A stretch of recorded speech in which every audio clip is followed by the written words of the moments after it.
Hi, everyone. Welcome back to lynnxvh, the podcast, or welcome to the YouTube channel if you're watching this on YouTube. As you can tell, this is really podcast format right now. So I wanted to have a video accompanying it, but I'm really going to deliver the episode and talk the way I would in a podcast because I just feel like it's very necessary. I tried to record it as a YouTube video, but it just didn't deliver the way I felt it should be delivered, the way I feel the message is just going to flow best. So this is how we're going to do it today. If you're watching, hi, hey. I'm not going to look at the camera so often because now I'm really going to have a heart-to-heart conversation with you. So I truly do invite you to put in your headphones and to just listen to the sound of my voice. No, I'm just kidding. Anyways, today, the reason I want to do this in more podcast format, it's because I'm going to talk about a very sensitive topic for me that is going to be not so easy to talk about if I have to think too much about how I present myself. Today, as you can tell by the title of the video, I want to talk about trust issues and healing from betrayal. Today, I just came to the realization how many trust issues I actually truly have and how it's really impacting still my way of decision making on a daily basis. And it slips into your subconscious. Like, it's so funny because some things you just do and you're not aware of it. And then that one moment you just get aware and you just know it. And you don't know how it has been in front of you the entire time, but you just couldn't put your finger on it. That's exactly how I was feeling today. I'm going to be talking a little bit about my experiences, and there's just a lot of things I've noticed. If you're not new to this medium, to my voice, you know that I love to bring in a very nuanced perspective, and I love like the balance of life and navigating between shadow and dark and understanding that everything is not always black and white. That's a very important thing for me that I have learned, and it's a way of life that I truly appreciate and that allows me to stay humble, to keep my feet on the ground, but also soar high with my thoughts sometimes, and remember that there's no full truth at all times, and that one thing can be true at one moment and another at another moment. And that's when I realized that sometimes when I practice certain behaviors, when I have a certain mind state that I think is protecting me, it's actually keeping me away from the things that I want. And I'm going to give a more specific example, of course, to make it a little bit more clear for you, because I guess this is all a little bit vague. So I'm a person, I really love people. I'm a very curious person. I love to discover the world. Since a little girl, I've loved reading books. I've just loved watching documentaries for hours. I love learning. Even when I'm not in school, like I'm constantly educating myself. I love seeing the world. And I also have this with people. When I meet people, I'm always very interested in understanding people's minds, people's way of thinking, people's perspective on the world.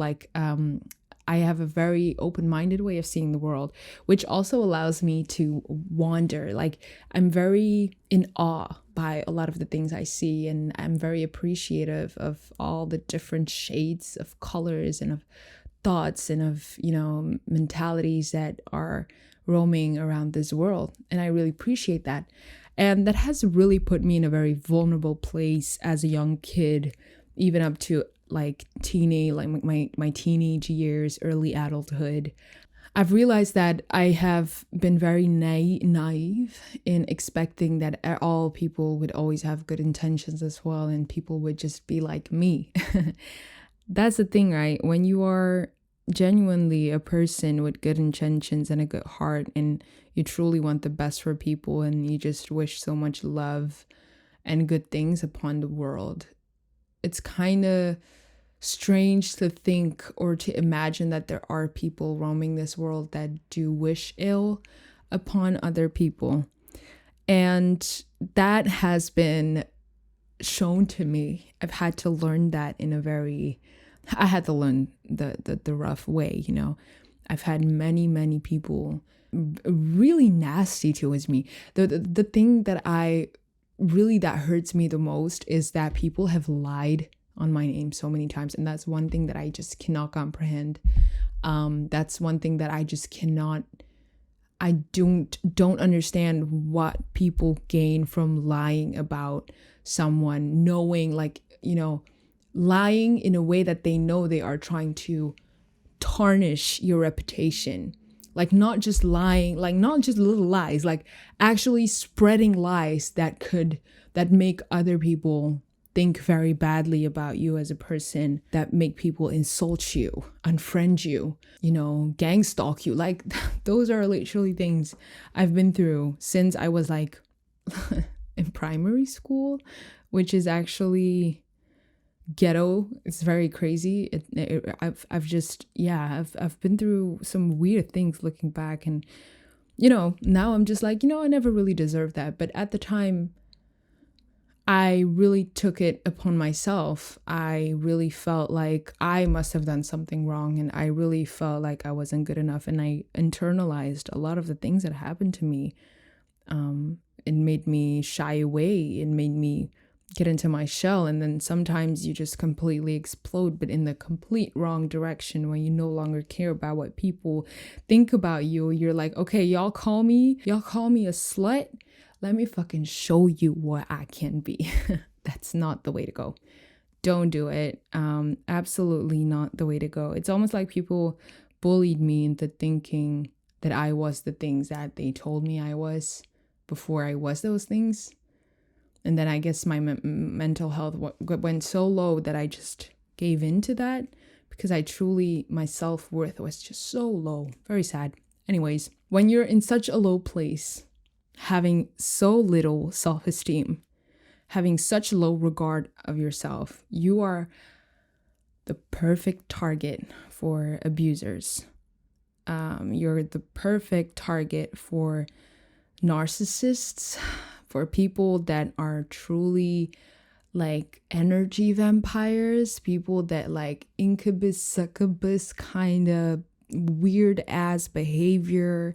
And I think that's also something I went through, where some people truly come at you with a mask, pretend that no one likes you, no one sees you, and they are the one person that make you feel so good. And it's a very unhealthy attachment, because you are so low, you have such little self-esteem, and when this one person seems to suddenly see the beauty in you, you start to get so attached to that person, because at your lowest, they reflected the light within you that you thought you lost. And that becomes a very, very toxic relationships. I was so addicted to that person, and to be also, like gaslit into a way that you think you're fucking crazy. And those are the kind of people that will also just drain your energy and completely crush your ego and tell you that you're the problem, and you really start to doubt yourself every single time, and you start to even believe everything. Anyways, I'm gonna wrap that up. That's a very dark conversation. That's very deep. But the thing is, after coming out of that period, right, when you get betrayed so many times, and when you finally realize like, yo, maybe I am the problem. Maybe I am the problem. I got to a point where my self-esteem was so low that I truly blamed myself for everything. And it's funny, because when I look at my spiritual journey, when I look at everything that has been going on from the past 4 or 5 years, thinking about everything that we're talking about, also like trying to better yourself, trying to be a better person, trying to forgive and see the good in people and understand that people, like, God forgive them, for they do not know what they're doing, or people are just hurt people.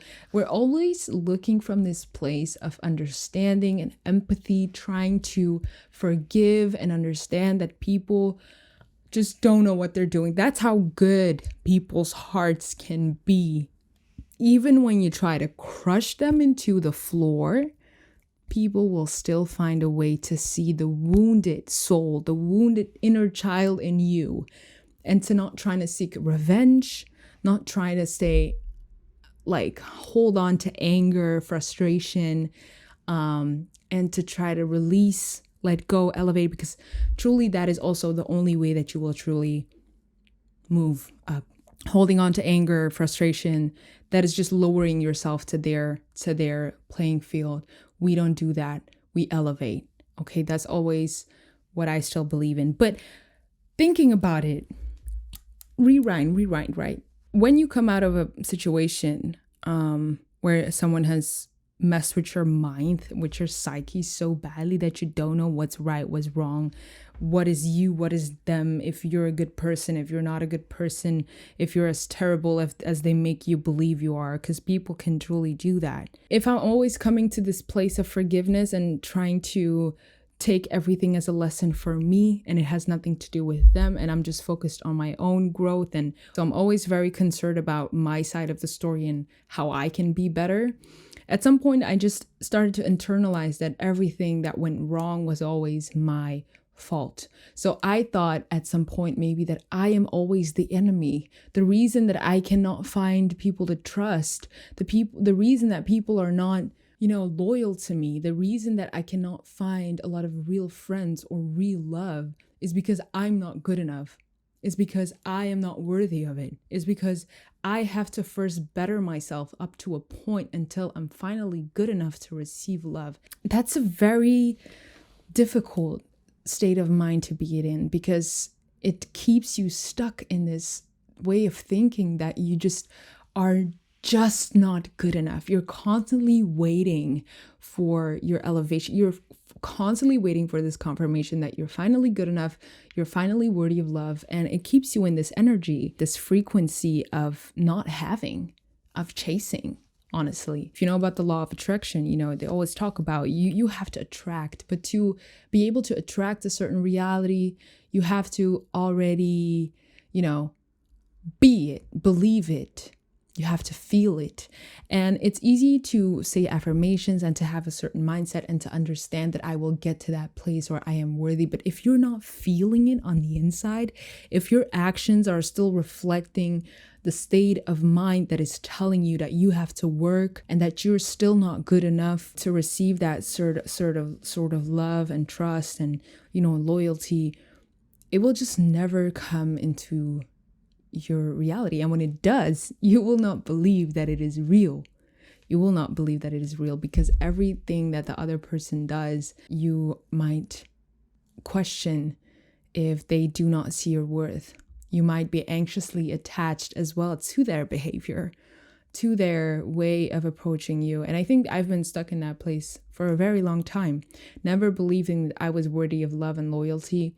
So always having that anxious attachment style where I'm constantly, analyzing people's behavior and like using it as a projection to how worthy I am, which is very unhealthy, very draining, very, fatigue is the word that comes to mind when I think about it. And when I was in the state of mind, when I thought that I was always the problem, this is also another way of thinking that can get you in predators' arms. People that can woo you, pretend to be so good on the outside, make you feel seen, make you feel heard, give you that high, and when they take it away, it's like withdrawal effects. That's not a healthy relationship. That's not a healthy way of going through it. But anyways, what I did realize today as well is that I have become so jaded the past year, now finally regaining my trust and also meeting good people. I met some amazing coworkers, some amazing new friends also. I've met amazing people these past years after going through a lot of betrayal. Amazing people that made me realize that there are good people in the world, that there are good people that are flawed, that there are good people that do want love, that still are trying to figure themselves out, that do want the best for you, that just are sometimes, just lost in their own world. We all live our own lives. We're all the main characters of our own story. So thinking that everyone is constantly thinking about you is also not really the best way of navigating through life. And when you meet those healthy people that have their own imperfections, but in a healthy, realistic way, natural way, I guess, kind of, you start to slowly believe in the fact that maybe you're not that bad of a person. That's a process I was going through. Meeting those people that are honest, that respect your boundaries. This was also coinciding with a time of learning to set boundaries. That's why boundaries are so important, because as long as you don't learn to set boundaries, you will never know who your real friends are. That's what I learned. Boundaries have to be there for the start.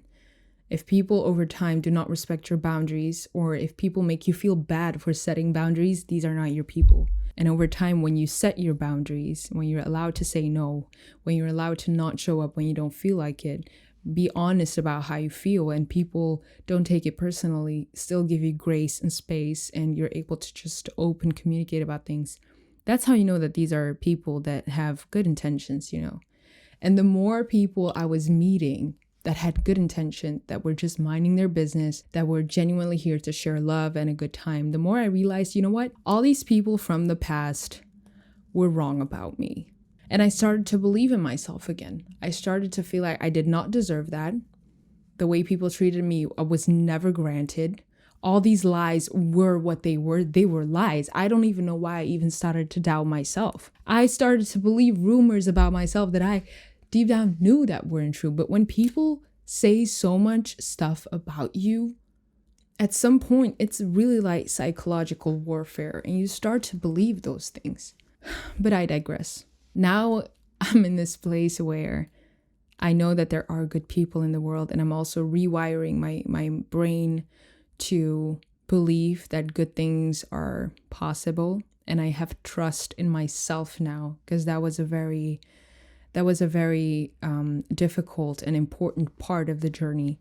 It's building that self-trust, knowing that I will walk away when I'm being disrespected, knowing that I no longer have that unhealthy attachment to people, that, craving people's approval. Now I'm the one feeding myself, knowing that I'm worthy of love, knowing what my boundaries are, what kind of behavior I accept, what kind of behavior I can't accept, knowing what I want and sticking to my plan. Now that I trust myself, that I always do that, it allows me to open up a little more to new possibilities and also to love, But it has been very difficult to always truly fully believe that people have the right intentions. And at some days I really am good at knowing, like, it's not personal. People are going through their own things.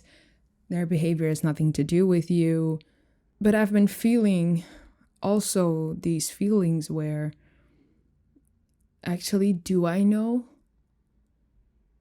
Are they not still hiding behind a mask? Is this truly who they are? Are people lying? It can be very frustrating. It can be very confusing for the mind to find out what the truth truly is. And that's why I find it so very important these days when it comes to any kind of relationship, to vet people, to vet friendships. Even parents, man. We have to get to know each other again. I know you knew me since birth, but I have to get to know you again. You have to gain trust. I feel like you truly do have to build a relationship with your parents once you're like adulting, because once you come fully into yourself, now you can see if you can actually be friends with your parents and be like, have you ever actually respected my boundaries? Do you actually care for me as a person and not just as your child? Do you respect me as a fully autonomous human being with their own feelings, their own thoughts, their own, beliefs? So very interesting. But yeah, that's why I think it's very important to set boundaries from the start, and also take your time with relationships. Diving deep into it in a rush very early on, it can be a recipe for disaster. And the disaster doesn't always have to be from the other person. a lot of the time the disaster can be our own mind, own fears, old triggers coming above, old traumas. All of a sudden, when your mind says, and right now everybody is my enemy, everybody will be your enemy, even the people that don't necessarily have bad intentions. And I feel like that has been really a struggle for me, discerning the people that do have actually good intentions, and that sometimes it's just triggers for me. But also realizing and remembering that there will always be people, because this is the real world. And like I said, we cannot live thinking that everything is in our mind and nothing is outside of it, that we are fully in control, that we can completely control our reality with our mind. Yes, we can do our own part by believing, setting the vision, but we also cannot be naive, and we have to be aware of the fact that there is a true, real, very, very real external world, and that there are people that do not have good intentions. There are evil people in this world. You cannot tell me differently with all the things that are happening. There are evil energies in this reality, and we have to protect ourselves from that. But do not allow your traumas, do not allow your past experiences to build up walls so high that not only protect you from the outside, but also isolate you from people that truly love you. That is the thing. I think there are practices we apply and we move sometimes when we are in this energy of fear, and when there are certain emotions coming up and we are trying to protect ourselves a bit too closely. It can really make us build walls. It can really make us be defensive in ways that aren't always necessary. Some people do truly love us, and it would be a waste to shut out the people that do truly love us, no matter how nasty we can be sometimes, I think it's really about learning to appreciate and loving and being more open and vulnerable with the people that we know we can trust. And it's a process. It's an ongoing process. And that's why communication is very important too. As long as it's in your mind, as long as you don't talk about it, you can fill in their part of the story as much as you want, but it will not be the truth. And your mind will fill in the story based on whatever underlying perspective or feelings you have. If you're now in a fear state of mind, you will only think bad things, because your subconscious will try to protect you. And that's why it's also important to really check in with yourself and be like, okay, am I operating from a place of fear or from a place of love? Am I operating from a place where I know I'm protected, I'm guided, I'm in God's hands? Or am I in this survival defensive mode where I'm still going through some trauma, healing from some things, and I'm actually blocking out my own blessings?